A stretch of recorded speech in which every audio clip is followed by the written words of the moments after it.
Okay, and we're back.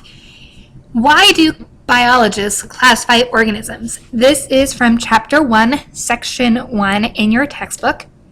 And as far as scientists have learned, there are over 1 million kinds of organisms on planet Earth. So imagine how hard it would be if you just found something in the middle of the jungle somewhere and you're like, oh my gosh, I don't know if this is something that someone else has seen before or not. In our society today, a lot of times we just say, oh, I'll Google it. But biologists like to think that they are making new discoveries. They like to think that there are still things out there to see. So they need to figure out a way to easily keep track of them. And Google is not always the answer. So when scientists group these different organisms based on their characteristics or their similar characteristics, they are doing what is known as classification, the process of grouping things based on their similarities. Then, when we study classification, we are doing something called taxonomy, which is a scientific study of how those things are actually classified. Hopefully you remember from class the different birds on the bottom of the screen. We talked about how they're all can be grouped together by being birds, but how things like their beaks, the coloring, which would also possibly be their camouflage, their wing shape, their beak shape, their head shape. It's time for 6th graders to go to their next hour. But anyway, how all of these different little characteristics are going to be things that they may have in common with other birds. For example, this hawk is going to be a lot like an eagle. Birds of prey are all going to have different characteristics in common with one another. So we will group things based on their similar characteristics. For example, bees. This was a figure in your textbook. The bees have same coloring, same wing shape, but then all different bees or all different pollinators can look a little bit different as well. So, when did this whole process get started? Well, in the 1730s, there was a Swedish gentleman by the name of Carl Linnaeus. We just call him Carl. You can try to say his whole name if you like, but Carl and I were on a first name basis. We've been hanging out a lot. Anyway, Carl Linnaeus started to study classifications, and he grouped things based on observable characteristics.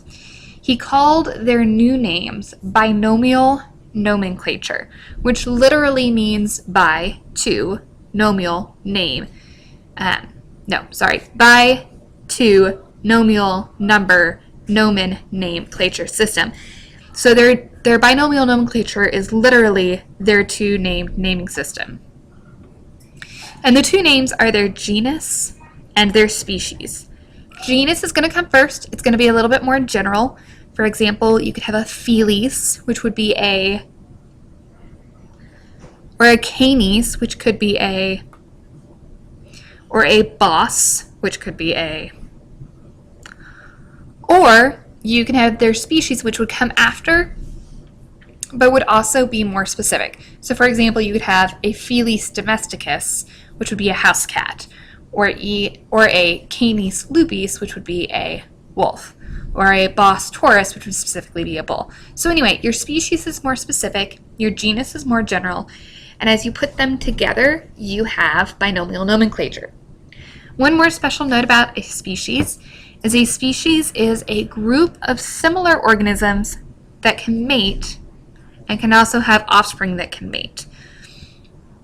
So for example, a horse and a donkey can make a mule, but that mule cannot reproduce, so that mule is not going to be a different species.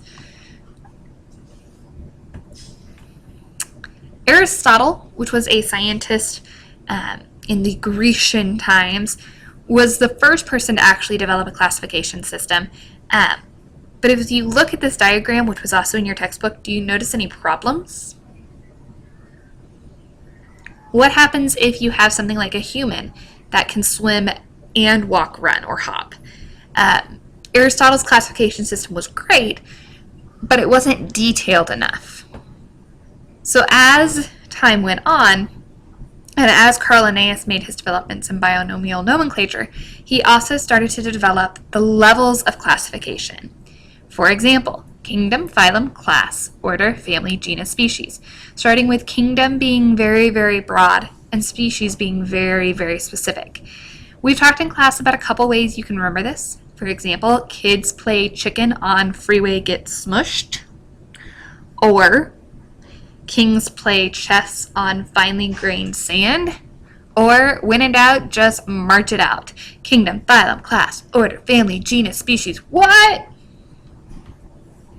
To give you another kind of graphic of how this works, you can have something very, very specific at the bottom, and then as you go upwards, perhaps at the bottom you have a barred owl, and then as you go up you have owls with kind of a khaki colored camouflage. Then you have owls that maybe eat mice, and then as you go upwards, owls, upward birds, upward way that they move, the way that they eat, so forth and so on, as you are differentiating as you go up the levels of hierarchy or the levels of classification. In addition to just developing classification, naming systems, and organization systems, Carl Linnaeus also came up with something called a taxonomic key. Another word for a taxonomical key would be a dichotomous key. Don't forget that. That's a really big hint. We've been talking in class about it, and I'm not sure that if you're not listening to this that you're going to get it. But it is a dichotomous, like a hippopotamus. And if those sixth graders aren't in their class, they are ditartidus. That sounds like TARDIS, which sounds like Doctor Who. Anyway, back to taxonomical keys, which can also be called. This is the way it works. And it should be basic, but I know sometimes it trips us up a little bit. So you're always going to start at number 1. What number? Number 1. Always start at number 1. You're going to make observations, and then you're going to basically follow the path that it tells you to, choosing the adventure based on whatever it says. So if it has 8 legs, you go to step 2. Then at step 2, you answer the questions that go along with that. So, for example, I think the first one in your textbook was a tick. You look at the tick. Does it have 8 legs? Yes. Go to step 2. Oval-shaped body region? Yes. Go to step 3. Go to step 4. Is it less than a millimeter long or more than a millimeter long? And that's how we find out, in fact, it was a tick. This is the diagram we did in class. It follows that page, and if you want to do it again, just kind of practice, I can guarantee you that taxonomical keys, also known as dichotomous keys, will be on your test tomorrow.